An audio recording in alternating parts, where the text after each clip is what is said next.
talk about is your recommendations to the CDC as not a medical doctor, not a biological mother, and really not a teacher either.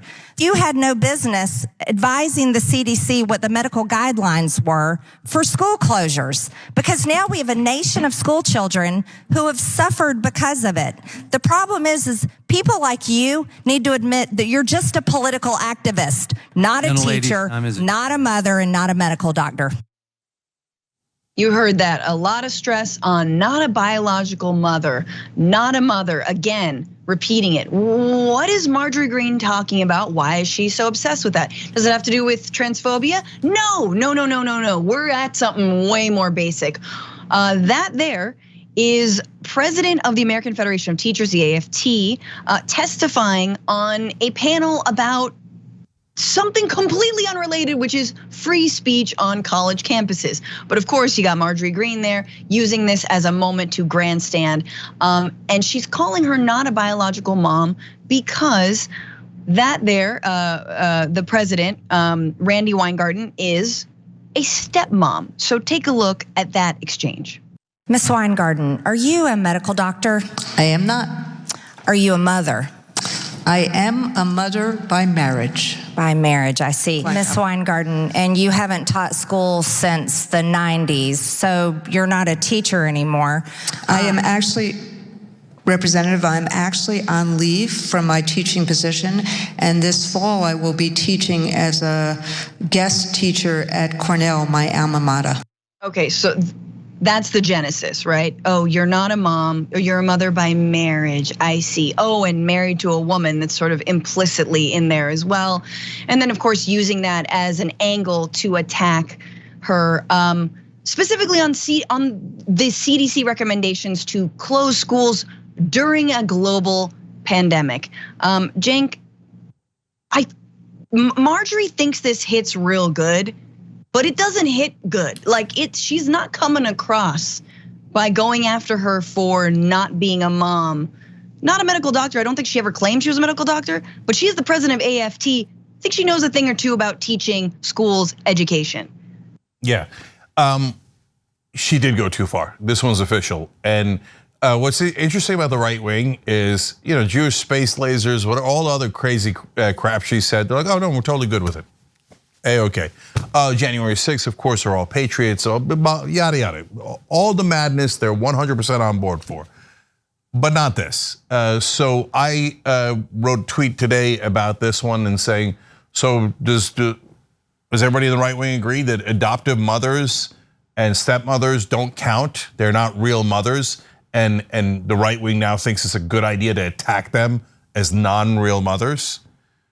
Yeah. And even like the most obnoxious right-wing trolls are like, no, you can't just smear us all by comparing us to Marjorie Taylor Greene. Oh, okay. We've hit a line. Yeah, apparently we've hit a line. And as far as I can tell, not one person defended her. You know why? Because there are stepmothers and adoptive mothers who are Republicans, okay? And so she forgot the cardinal rule. So there's a couple of different cardinal rules in America, and they're not written anywhere, but you have to know them. Like the biggest crime in America is disrespecting a police officer. They could murder you for it. No, it's not written anywhere. It's not an actual law, but you got to be careful. You can steal from anyone you want in America as long as it's not rich people, then you'll go to jail. Otherwise, you can steal all day long. These are unwritten rules, but they're big time rules nonetheless. And Marjorie Taylor Greene forgot the most important cardinal rule for Republicans: attack the others. When we do attacks, we always attack outside of the wagons. And we say, oh, trans people, drag queens, black people, immigrants, Muslims. And you point and you get people really angry at the others, but you never attack inside the wagons. And that's what she just did there. Yeah.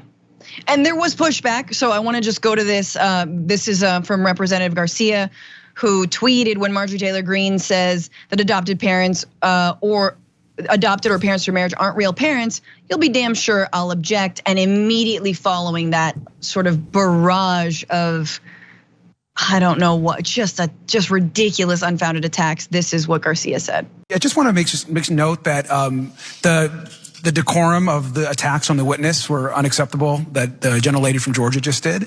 And so it'd be nice if we didn't attack the witnesses, particularly when making a decision about whether or not she's a mother. You are a mother. Thank you for being a great parent. Thank you.